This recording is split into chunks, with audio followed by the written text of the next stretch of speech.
Hello guys, welcome back to my YouTube channel HTET PGT Math Study with me. I am Priyanka. तो अब हम start करते हैं। कल हमने की थी थ्योरीज ऑफ इंटेलिजेंस।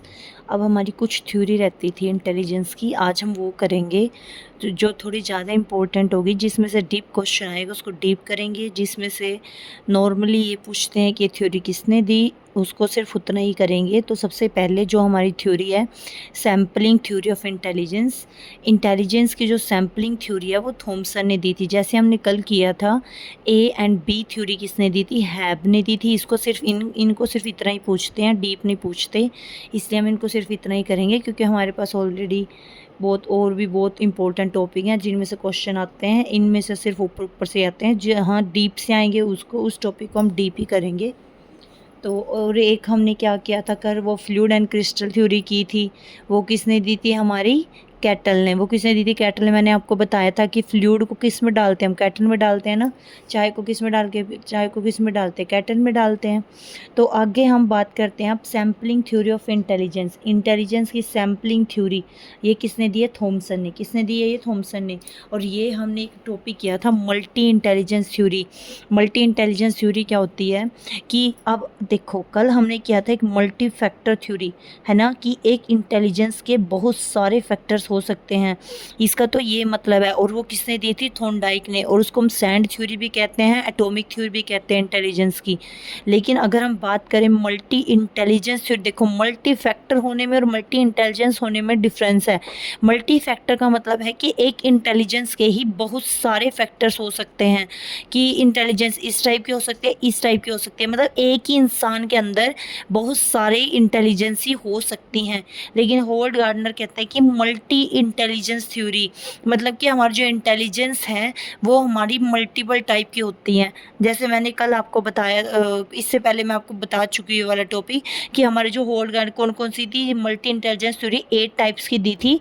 और वो कब बताया था कि 8 टाइप की होती है, 1998 में बताया था। नेचुरलिस्टिक होती है जो सबसे लास्ट वाली है। और वो 8 की 8 कौन सी थी, सबसे पहले हमारी कौन सी थी, लिंग्विस्टिक इंटेलिजेंस थी। सेकंड वाली हमारी लॉजिकल इंटेलिजेंस थी, है ना। फिर हमारी वो इंटरपर्सनल और इंट्रापर्सनल थी। बॉडीली काइनेस्थेटिक थी, ये नेचुरल वर्ड वाली थी। और काफ़ी सारी थी, एक म्यूजिकल इंटेलिजेंस थी, और एक वो पायलट वाली इंटेलिजेंस थी जहाँ पे हम डायरेक्शन के बारे में हमें पता चलता है ना। तो ये थी हमारी 8 टाइप की मल्टी इंटेलिजेंस। तो सबसे बेसिकली 7 टाइप्स की होती हैं, बेसिकली 7 टाइप्स की थी जब 1989 में।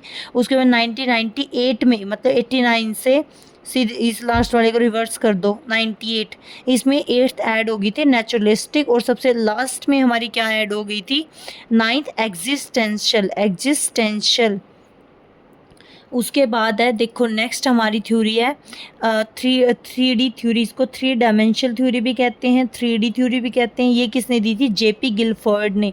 किसने दी थी ये थ्योरी, हमारी जेपी गिलफर्ड ने। इसने देखो, इसने क्या बोला है, 3 डायमेंशनल थ्योरी यानी 3D थ्योरी।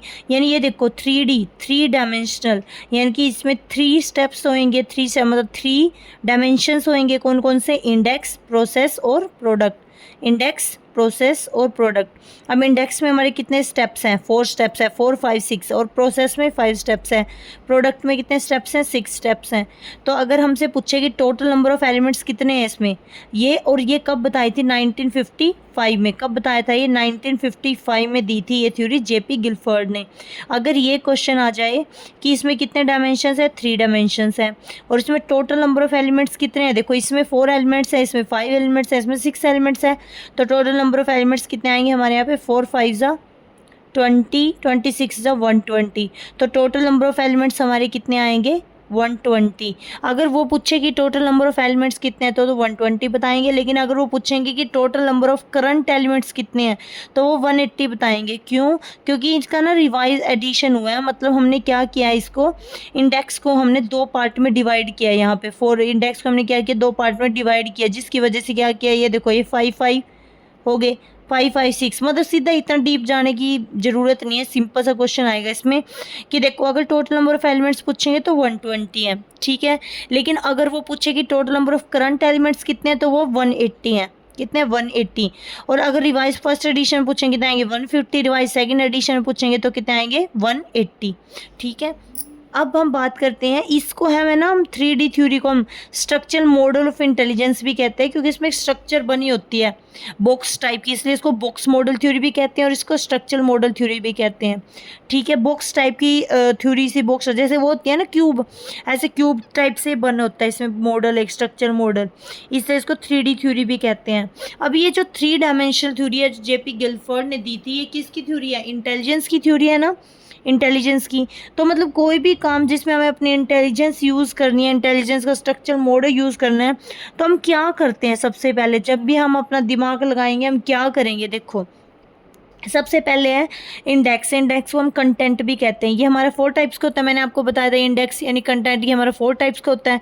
सबसे पहले होता है फिगरल, यानी उस चीज़ के हम फिगर देखेंगे, उसको हम फिगर में याद करेंगे। ठीक है, फिर उसको हम सिम्बोलिक यानी सिंबल में याद करेंगे, फिर उसको सिमेंटिक यानी उसका वर्बल मीनिंग याद करेंगे, और फिर हम उसको बिहेवियर में ले आएंगे। इसका मतलब क्या है, देखो जैसे हमें किसी बच्चे को वो समझाना है, जैसे हमें किसी बच्चे को जैसे हमें ये समझाना है कि हाफ क्या होता है। ठीक है, ये कुछ उस टाइप का है, ELPS टाइप का, कि पहले उसको एक्सपीरियंस कराओ फिर उसको लर्निंग कराओ पार्ट, ऐसे वो ELPS टाइप जो मैथ्स में होता है उस टाइप का है ये। सबसे पहले होता है फिगरल, देखो फिगर दिखाओ, सबसे पहले बच्चे को शेप दिखाएंगे कि हाँ ऐसे कट करके इसको ये 2 पार्ट में डिवाइड हो जाता है। फिर हम उसकी बात करेंगे सिम्बोलिक की, सबसे पहले उसको फिगर में दिखा दिया, फिर उसको सिम्बोलिक फॉर्म में दिखाएंगे, मतलब उसको कि सिंबल में इसको ऐसे लिखते हैं 1/2, 1/2 सिंबल में इसको ऐसे लिखेंगे 1/2। फिर सिमेंटिक उसका वर्बल मीनिंग बताएंगे कि इसका मतलब ये होता है कि हमने इसको 2 पार्ट में डिवाइड कर दिया। हम उसको बताएंगे कि इसके हमने क्या किया, इसको 2 पार्ट में डिवाइड कर दिया। फिर उसको हम बिहेवियर में ले आएंगे, मतलब उसको वो बिहेवियर ले आएगा कि हाँ इसका मतलब ये होता है। पहले उसकी फिगर में उसको देखेगा, फिर उसको सिम्बोलिक फिगर में देखेंगे, फिर उसको सिम्बोलिक यानी लेटर में उसका मीनिंग बताएंगे, फिर उसका सिमेंटिक यानी उसका वर्बल मीनिंग बताएंगे, लास्ट में उसको बिहेवियर में ले आएंगे। तो इसके 4 हैं, 4 हमारे 4 क्या हैं, इसके 4 स्टेप्स हैं। कौन कौन से, फिगर, सिम्बोलिक, सिमेंटिक और behavioural. Figure, symbolic, semantic, behavioural. ठीक है, सेकंड हम बात करते हैं प्रोसेस की। अब जब भी हम प्रोसेसिंग करेंगे तो हमें अपना माइंड का यूज़ तो करना पड़ेगा ना, और माइंड का यूज़ करेंगे तो जब हम प्रॉपर, तो हम क्या करेंगे, जब माइंड का यूज़ करेंगे तो माइंड में हमारी कन्वर्जेंट थिंकिंग होती है, डाइवर्जेंट थिंकिंग होती है, मेमोरी भी होती है हमारी, और इवैल्यूएशन। देखो सबसे पहले जब हम किसी भी चीज़ का यूज़ करेंगे, मेमोरी का यूज़, सबसे पहले हम अपना दिमाग लगाएंगे। प्रोसेसिंग करनी है अगर हमें किसी चीज़ की, तो हम क्या करेंगे, अपना दिमाग लगाएंगे। दिमाग लगाएंगे तो उसके बाद हम अपनी कन्वर्जेंट थिंकिंग, डाइवर्जेंट थिंकिंग, दोनों थिंकिंग का यूज़ करेंगे। कन्वर्जेंट थिंकिंग क्या होती है, जो एक फिक्स आंसर देती है, जैसे MCQ क्वेश्चन होते हैं अपने, कि 4 ऑप्शन का कोई एक क्वेश्चन आएगा। और ये डाइवर्जेंट थिंकिंग क्या होती है, जो डाइवर्ज मतलब जो मल्टीपल ऑप्शन, जो मल्टीपल आंसर देती है कि इस क्वेश्चन को इस तरीके से भी कर सकते हैं, इस क्वेश्चन को इस तरीके से भी कर सकते हैं। तो ये हमारी क्या आती है, डाइवर्जेंट थिंकिंग। ठीक है, फिर हम क्या करेंगे, उसको मेमोरी में स्टोर कर लेंगे, फिर उसका इवैल्यूएशन करेंगे कि ये ठीक है या नहीं, लास्ट में उसको मेमोरी में स्टोर कर लेंगे। तो ये इसकी थोड़ी याद करने की ट्रिक है। देखो प्रोसेस में क्या होता है, प्रोसेसिंग करनी है हमें उसकी प्रोसेसिंग करनी है। तो प्रोसेसिंग कैसे करेंगे, सबसे पहले हम उसमें अपना दिमाग लगाएंगे यानी कोग्निशन करेंगे। कोग्निशन करेंगे तो हम उसमें कन्वर्जेंट, डाइवर्जेंट दोनों थिंकिंग का यूज़ करेंगे। जो थिंकिंग है ये 2 टाइप्स है ना, कन्वर्जेंट और डाइवर्जेंट थिंकिंग, ये भी जेपी गिलफोर्ड ने ही दिए थे। कन्वर्जेंट थिंकिंग है जिसका फिक्स आंसर होता है जैसे MCQ टाइप, और जो डाइवर्जेंट थिंकिंग है ये होता है हमारा भी जिसमें मल्टीपल आंसर्स हो सकते हैं क्वेश्चन के। और उसके बाद हम उसको इवैल्यूएशन करेंगे कि हाँ ये जो हमने चीज़ जो भी हमने इसकी निकाला है ये मतलब रिजल्ट की इसकी इवैल्यूएशन करेंगे ठीक है या नहीं। फिर लास्ट में अगर ठीक हुआ तो हम इसको क्या करेंगे, मेमोरी में स्टोर कर लेंगे। तो ये इसकी याद करने के स्टेप्स को याद करने की ट्रिक, तो ये इसके 5 स्टेप्स हैं। फिर नेक्स्ट है हमारा प्रोडक्ट। नेक्स्ट क्या है हमारा, प्रोडक्ट। अब नेक्स्ट जो हमारा प्रोडक्ट है, अब देखो इसको कैसे याद करेंगे, प्रोडक्ट को याद करने की क्या ट्रिक है। देखो अब प्रोडक्ट है, प्रोडक्ट में हमारे कितने स्टेप्स है, उसमें पहले वाले में इंडेक्स में कितने थे 4, फिर प्रोसेस में कितने थे 5, अब प्रोडक्ट में कितनी है 6। तो सबसे पहले जो प्रोडक्ट में 6 स्टेप है वो कौन से है, सबसे पहले यूनिट आएगी, यूनिट फिर आएगी यूनिट फिर वो क्लास में आएगी, फिर उसमें रिलेशन बनाएगी, रिलेशन से सिस्टम बनेगा, सिस्टम से ट्रांसफॉर्मेशन बनेगा, फिर क्या हो जाएगी, इम्प्लीकेशन हो जाएगी। मतलब ये इसको याद रखना है। जब जैसे पीजीटी लेवल का मतलब टीजीटी और प्राइमरी लेवल पे तो ऐसे क्वेश्चन नहीं पूछा जाता, सिर्फ पीजीटी लेवल पे ऐसा क्वेश्चन पूछ सकते हैं। इसलिए इनको थोड़ा जो एचटेट पीजीटी की प्रिपरेशन कर रहे हैं या मतलब किसी भी उससे कर रहे हैं, मैथ से कर रहे हैं, तो जनरल सेक्शन में सीडीपी में पीजीटी में ये पूछ सकते हैं कि इसके 6 जो स्टेप्स है उसमें कौन सा आता है, कौन सा नहीं आता है। यूनिट्स आता है, सबसे पहले क्लासेस, पहले यूनिट्स आती है, फिर क्लासेस आता है, फिर रिलेशन बनता है उनका, फिर रिलेशन से सिस्टम बनता है, फिर वो उसे ट्रांसफॉर्मेशन कर देते हैं, और फिर लास्ट में क्या कर देता है, वो उसका इम्प्लीकेशन कर देता है। तो ये थोड़ा डीप सा क्वेश्चन है, सिर्फ ये एचटेट पीजीटी में पूछेंगे, टीजीटी और पीआरटी लेवल पे ऐसा क्वेश्चन नहीं पूछा जाता। ठीक है। यूनिट्स, क्लासेस के 6 स्टेप कौन से हैं? सबसे पहले यूनिट्स है, फिर क्लासेस, रिलेशन, सिस्टम्स, ट्रांसफॉर्मेशंस और इम्प्लीकेशंस। ठीक है। नेक्स्ट हम बात करते हैं, देखो अभी हमने क्या पढ़ी है, देखो मैं आपको इन शॉर्ट बताती हूँ। अभी हमने पढ़ा है 3D थ्योरी, जिसको 3 डायमेंशनल थ्योरी भी कहते हैं, स्ट्रक्चरल मॉडल थ्योरी भी कहते हैं, बॉक्स मॉडल थ्योरी भी कहते हैं। इसने बोला इसकी 3 डायमेंशंस होती है, कौन कौन सी, इंडेक्स, प्रोसेस और प्रोडक्ट। इंडेक्स को हम कंटेंट भी कहते हैं, जिसके 4 स्टेप्स होते हैं। कौन कौन से होते हैं? सबसे पहले फिगर होता है, फिर सिम्बॉलिक होता है, फिर सिमेंटिक होता है, लास्ट में बिहेवियरल होता है। ठीक है। फिर सेकेंड वाला होता है हमारा प्रोसेस। प्रोसेस के हमारे कितने स्टेप्स होते हैं? प्रोसेस के हमारे स्टेप्स होते हैं 5, और वो कौन कौन से होते हैं? प्रोसेस के हमारे 5 स्टेप्स होते हैं, और कौन कौन? सबसे पहले हम कॉग्निशन, माइंड का यूज़ करेंगे, अपने माइंड का यूज़ करेंगे, तो हम अपनी कन्वर्जेंट थिंकिंग भी लगाएंगे, हम अपनी डाइवर्जेंट थिंकिंग भी, दोनों थिंकिंग का यूज़ करेंगे उसके अंदर। ठीक है। फिर थिंकिंग का यूज़ करेंगे तो फिर क्या होएगा, फिर लास्ट में हम उसके इवैल्यूएशन करेंगे कि ये चीज़ ठीक है या नहीं, फिर हम उसको क्या करेंगे, मेमोरी में स्टोर कर लेंगे। ठीक है। लास्ट है हमारा प्रोडक्ट, और इसमें हमारे 6 स्टेप्स होते हैं। सबसे पहले यूनिट्स आएगी, फिर क्लासेस, फिर रिलेशन, फिर ट्रांसफॉर्मेशंस, फिर ट्रांसफॉर्मेशन, सिस्टम्स और इम्प्लीकेशन। कौन कौन से आएंगे? Units, classes, relation, systems, transformation और इम्प्लीकेशन। लास्ट में हम उसको क्या कर देंगे, इम्प्लीकेशन कर देंगे। तो ये थी हमारी 3 डायमेंशन थ्योरी, जो किसने दी थी? जेपी गिलफर्ड ने। नेक्स्ट हमारी थ्योरी है triarchic theory of intelligence. Intelligence की triarchic theory, triarchic theory of intelligence, वो 3D थ्योरी थी डायमेंशन की। अभी मेरे को लग रहा है कि अगर जो फर्स्ट टाइम ये चैप्टर पढ़ रहे हैं उनको शायद थोड़ी बहुत कन्फ्यूज़न हो सकती है, इसलिए जब ये चैप्टर कंप्लीट हो जाएगा मैं आपको इनको याद करने की एक शॉर्ट सी ट्रिक बताऊंगी कि इनमें, ताकि आप डिफरेंस कर पाओ, तो आपको एक शॉर्ट सा मेथड बता दूंगी, शॉर्ट वीडियो में बताऊंगी। ठीक है। अब बात करते हैं हम try-Eric theory of intelligence. Try-Eric theory intelligence की किसने दी है? विलियम स्टर्नबर्ग ने। और क्या दिया था बताना? इंटेलिजेंट कोशेंट का फॉर्मूला दिया था। ठीक है। इंटेलिजेंट कोशेंट का फॉर्मूला दिया था MA बाय में CA, है ना। फिर वो मल्टीप्लाई में 100 किसने दिया था? टर्मन ने दिया था। अब जो ट्राई-एरिक थ्योरी इंटेलिजेंस की, ये किसने दी है? विलियम स्टर्नबर्ग ने दिया है। PCA इसको याद करने के निमोनिक्स है। PCA 3 टाइप्स के होते हैं। ट्राई-एरिक, नाम वैसे 3 भी याद करने की क्या जरूरत है, देखो नाम से बता रहा है, ट्राई-एरिक थ्योरी। ट्राई मतलब 3 इंटेलिजेंस के, तो इसके 3 टाइप्स होते हैं। विलियम स्टर्नबर्ग है PCA प्रैक्टिकल, C से क्रिएटिव, एनालिटिक। मतलब इंटेलिजेंट कौन होगा इनके अकॉर्डिंग, विलियम स्टर्नबर्ग के अकॉर्डिंग इंटेलिजेंट कौन होगा? जो या तो प्रैक्टिकल होगा, या क्रिएटिव होगा, या एनालिटिकल होगा। मतलब ये तो प्रैक्टिकल होगा, या क्रिएटिव होगा, या एनालिटिकल होगा। प्रैक्टिकल कौन होता है? जो कॉन्टेक्सचुअल होता है, जो अपने डेली के कॉन्टेक्स्ट में, मतलब जो जुगाड़ू होता है, कोई ना किसी कॉन्टेक्स्ट में अपना जुगाड़ बिठा ही लेता है, जो हर प्रॉब्लम का कोई ना कोई सोल्यूशन निकाल ही लेता है, जो प्रैक्टिकल होता है, वो भी इंटेलिजेंट में आता है। इंटेलिजेंट विलियम स्टर्नबर्ग के अकॉर्डिंग। क्रिएटिव या एक्सपेरिमेंटल, जो फॉर्मूले नई मतलब जो फॉर्मूले new idea based of her experience, जो अपनी पुराने एक्सपीरियंस के बेसिस पे नई नई चीज़ें क्रिएट करता है, नई इसलिए वो क्रिएटिव है। मतलब पुराने एक्सपीरियंस के बेस पे वो नई नई चीज़ें क्या करता है? क्रिएट करता है, तो उसको क्या कहते हैं? हम क्रिएटिव कहते हैं। फिर हम बात करते हैं एनालिटिकल की, जो थर्ड होता है हमारा इंटेलिजेंस का टाइप्स, वो हमारे क्या होता है? एनालिटिकल यानी कंपोनेंशियल। एनालिटिकल क्या होता है? कंपोनेंशियल। अब इसमें क्या होता है, मतलब ये जो हमारे क्या करते हैं? एनालिटिकल, जो एनालाइज करते हैं चीज़ों को, डीप एनालाइज करते हैं, जिनके पास मेटा कंपोनेंट्स होते हैं, जो डीप थिंकिंग करते हैं, उसको क्या कहते हैं हम? एनालिटिकल। मतलब विलियम स्टर्नबर्ग कहते हैं कि 3 टाइप से इंटेलिजेंस हो सकते हैं बंदे। PCA, P से प्रैक्टिकल टाइप से, C से क्रिएटिव टाइप से, A से क्या? एनालिटिकल। एनालिटिकल टाइप से, मतलब जो प्रैक्टिकल जुगाड़ू होंगे वो इंटेलिजेंट होते हैं, जो क्रिएटिव होते हैं, जो अपने प्रीवियस एक्सपीरियंस के बेस पे नई नई चीज़ें क्रिएट करते हैं वो इंटेलिजेंट होते हैं। और जो एनालिटिकल होते हैं यानी जो चीज़ों को एनालाइज करते हैं, डीप एनालाइज करते हैं, उनको डीप, उनके पीछे का डीप रीज़न आइडेंटिफाई करते हैं, तो उनको हम क्या कहते हैं, एनालिटिकल कहते हैं उनको। मतलब विलियम स्टर्नबर्ग के अकॉर्डिंग ये तीन टाइप के बंदे ही क्या होते हैं, इंटेलिजेंट होते हैं। तीन टाइप के इंसान ही क्या होते हैं, इंटेलिजेंट होते हैं। ठीक है, नेक्स्ट हम बात करेंगे 5 स्टेप्स।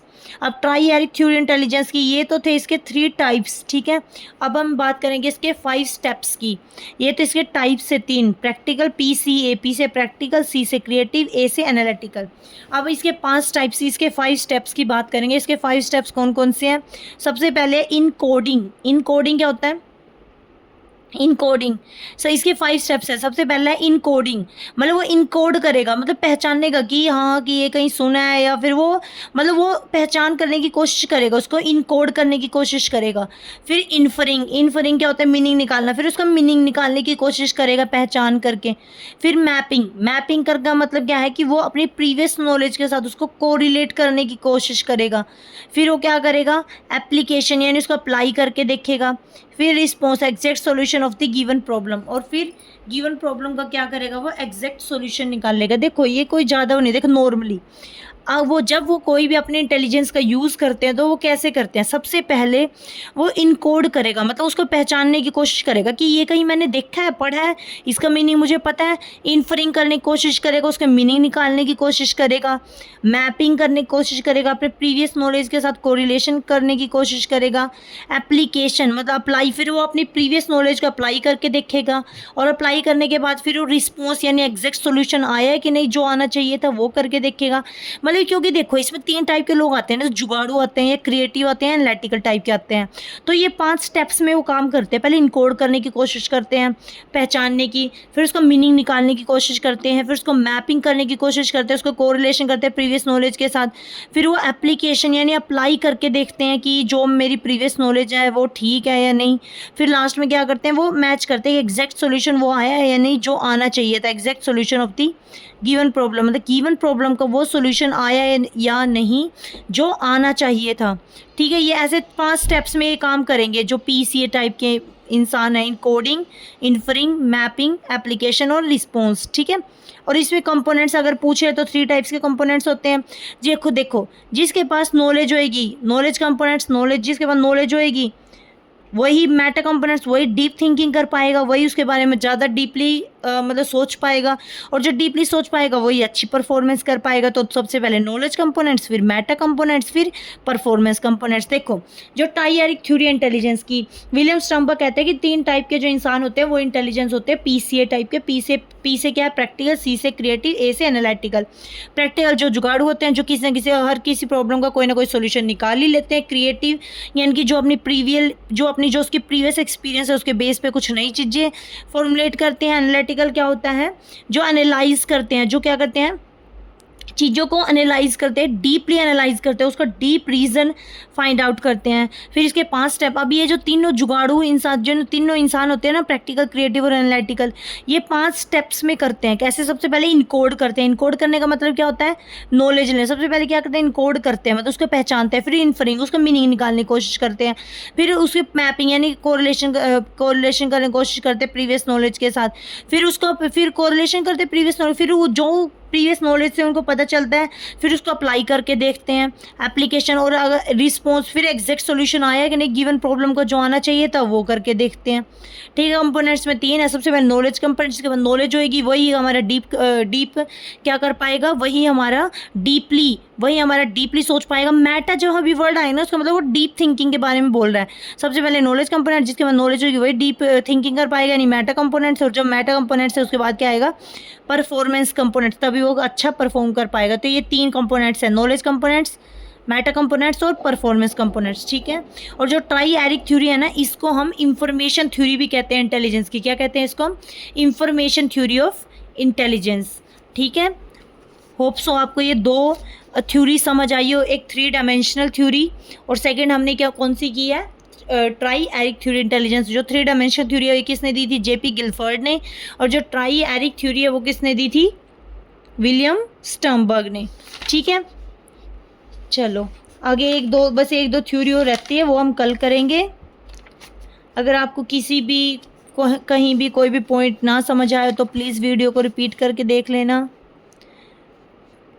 ठीक है, thank you so much. Please like and subscribe my channel for more updates. Thank you so much.